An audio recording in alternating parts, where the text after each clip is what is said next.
So next up we have Mikael Holmberg from Extreme, who's going to talk around the myth around AI networks and AI for networks. As was pointed out, I'm going to, spend the next 20 minutes or so discussing the difference between AI for networks and AI networks.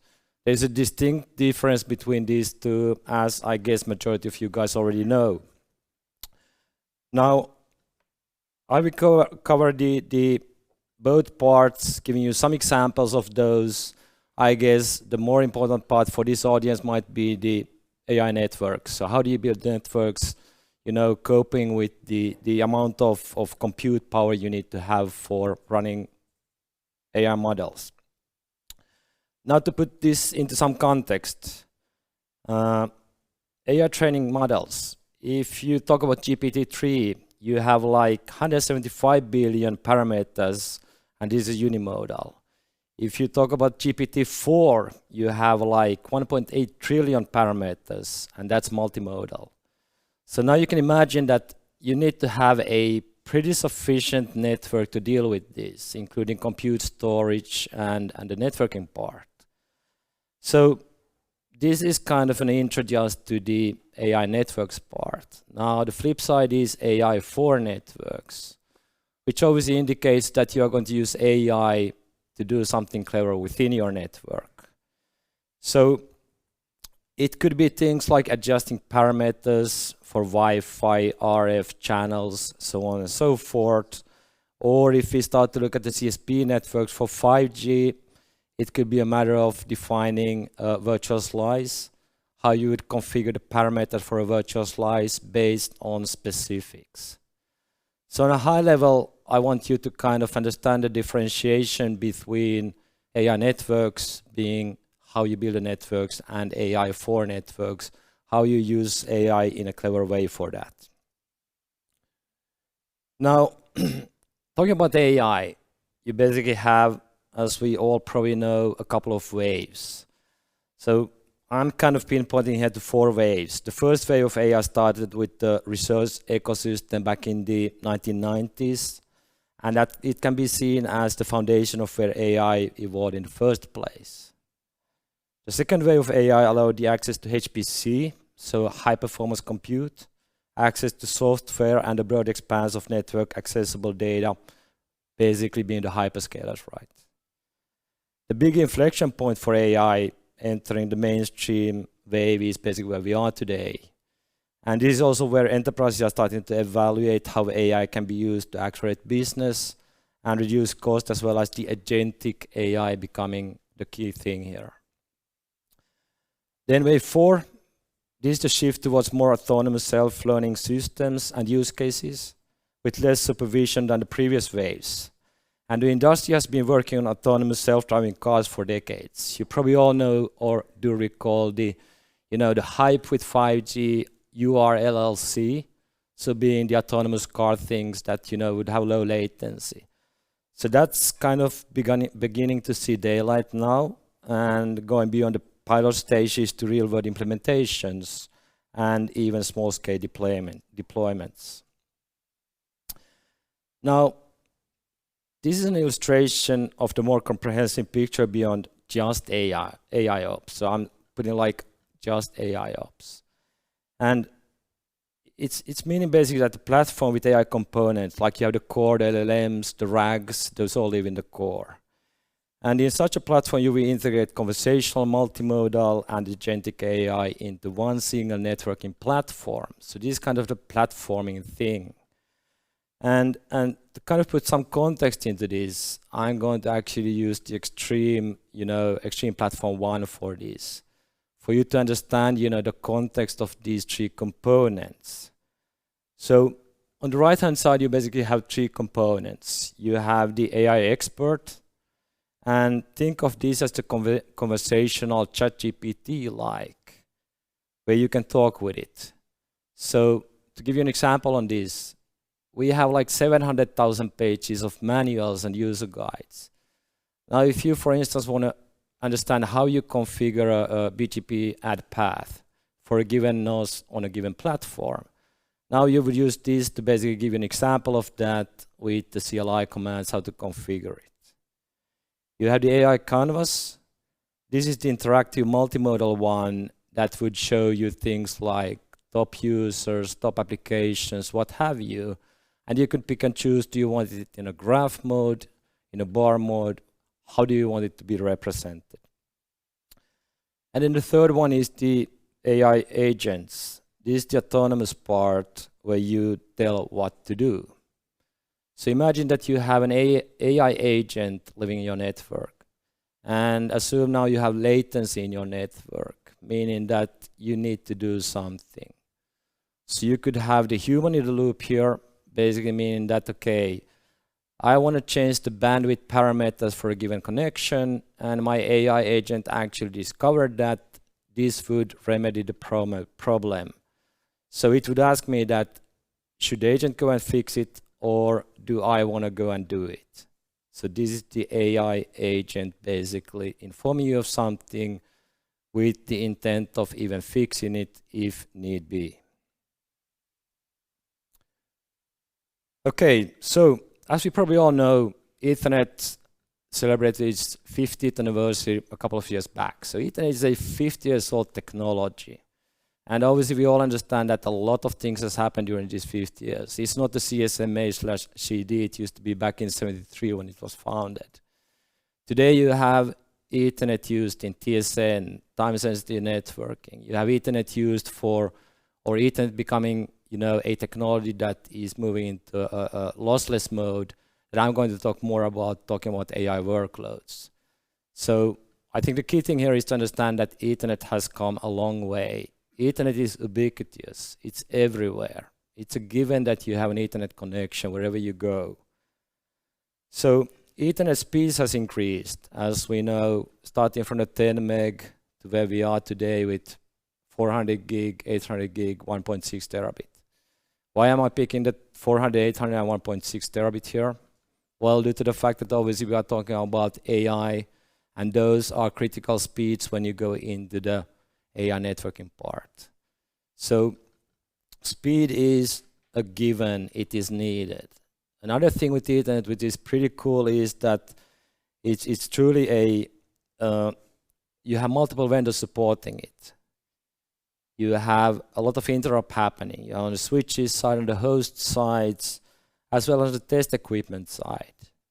In addition to that, it has a proven track record, link speeds, interop between a lot of vendors, protocols, optics, cables, and throw IP into the mix here where you can basically scale to any size and shape of networks. So as said, 400, 800 gig is a given, and 1.6 terabit as well. There's not much to explain about this slide. I think it's pretty self-explanatory, but just in a nutshell, you have the CPUs, which are optimized for serial tasks. You have the GPUs, which are optimized for parallel tasks. And then you have the GPU clusters that are more or less for scale-up networks, meaning basically how to interconnect GPU clusters. And this then could go into a lot of details that do you want to connect it over a fabric? Do you want to have a rail system? What is kind of the setup you're going to use here? This is basically beyond the scope of this presentation. This is just to give you a glimpse of that. Now, looking at traditional data center traffic, it typically consists of many asynchronous flows. These could be database calls, end user making requests of web servers, and so on. AI workflows involve fewer flows, and they are by nature something called elephant flows, big flows, where majority of data can be transferred between GPUs for extended periods of time, could be very long-lived. As opposed to traditional networks, the pods of GPU requires all the data before it can move forward with its own tasks. So a group of GPUs must receive all the data before they can start their own job. So this could be output from previous steps like gradients, models, model parameters, and so on. And this becomes vital input for subsequent phases. This in turn means huge flows of data among a mesh of GPUs. So you will have fewer flows, which means less entropy for possible load sharing in your traffic in your network.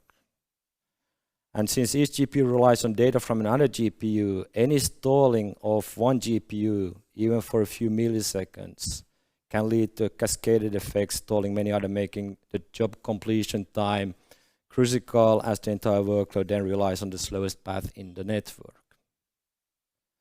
Then you have something called a tail latency, where a packet is missed or delivered out of order. And obviously it will introduce high latency, which could then hold up your job completion time and could stall the additional GPUs from performing their tasks. So basically what I'm saying is a slower network will lead to slower job completion time, which means less utilization of the expensive GPUs.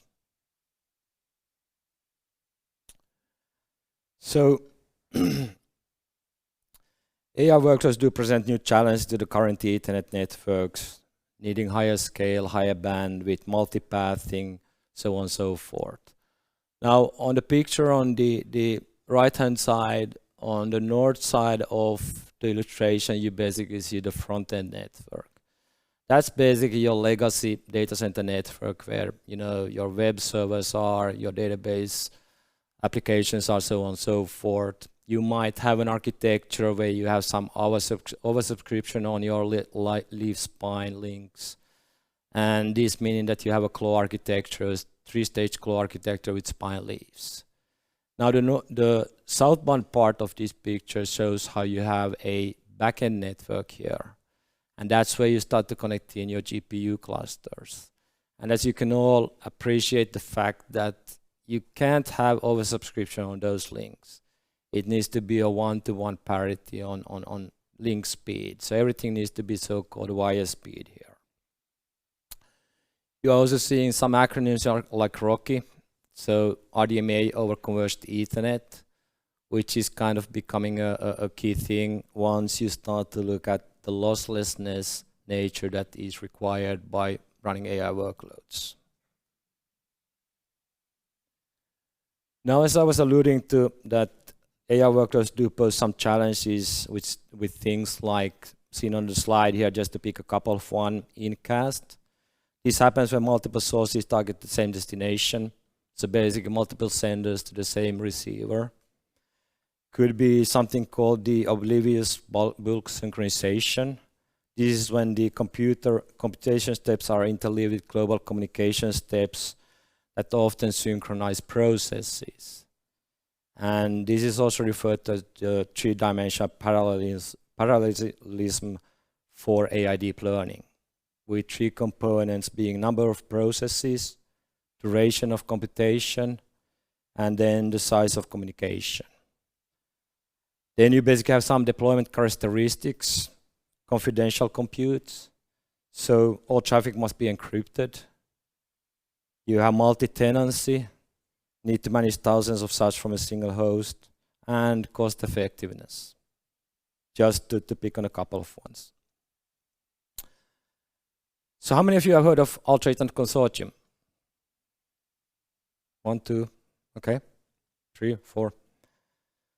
So a group of vendors and operators have teamed up to form the Ultra-Ethernet Consortium with the aim or the concern that today's traditional network interconnects cannot provide the required performance, scale, and bandwidth to keep up with AI demands and workloads. So Ultra-Ethernet Consortium aims to address these concerns by adding new capabilities. And I'm pinpointing aims to add these concerns. As you can see on the right-hand side of the picture there, you basically have working groups. You have one for software, transport, link, physical layer. And in fact, Ultra-Ethernet Consortium just came out with version 1.0 for the Ultra-Ethernet transport, with the intent of replacing the ROCE with that, so RDMA over Converged Ethernet. So the intent is to use Ethernet as such with added on functionality to make sure that you can deal with AI workloads. Now, I want to make a disclaimer here saying that obviously the main intent and goal here is to look at the hyperscalers. And we all understand that you have hyperscalers with specific demands and needs, and then you have the rest of customers, so to speak, being enterprises, being small, data centers, so on and so forth. What I'm trying to say is that you should look at enabling your data center to run AI workloads as a phased approach. Meaning that you first start to look at how would you be able to scale up your storage part with things like NVMe over Fabric.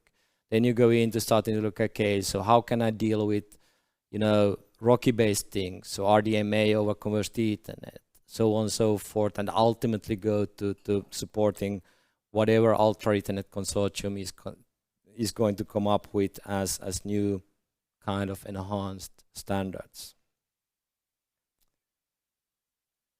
Now, this is a drawing of, or an illustration of, the front end and the back end network. Some key components on the front end part is obviously, this is where you would have your inference clusters living, your shared storage pools would be here, your WAN connection would be here, DCI connections, your internet, and so on.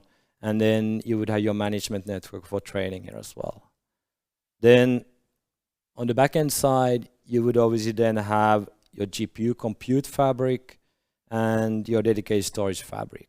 These could be collapsed into the same. Now, digging into RDMA. How many of you do know RDMA? Few. So, InfiniBand uses direct memory access called a DMA, which is basically across access to the memory directly from the NIC and relieves the CPU from the intense memory access work. RDMA is the basis for InfiniBand, which makes the network fast since it can transfer the data from one memory to another memory without taking any CPU cycles. So RDMA is a key technique to reduce end-to-end communication latency between multiple machines and GPUs, as RDMA allows a host to access the memory of another host directly by bypassing the OS kernel. Now, as Ethernet is the most popular protocol, as we kind of have discussed here, and is widely adapted in data centers, Mellanox came up with RoCE, the RDMA over Converged Ethernet, which is basically RDMA encapsulated with Ethernet headers. Now, in the interest of time, I'm not going to go line by line through this chart. You have this for your reference. I think the key takeaway message here is to understand that you have InfiniBand, RoCE, and Ultra Ethernet.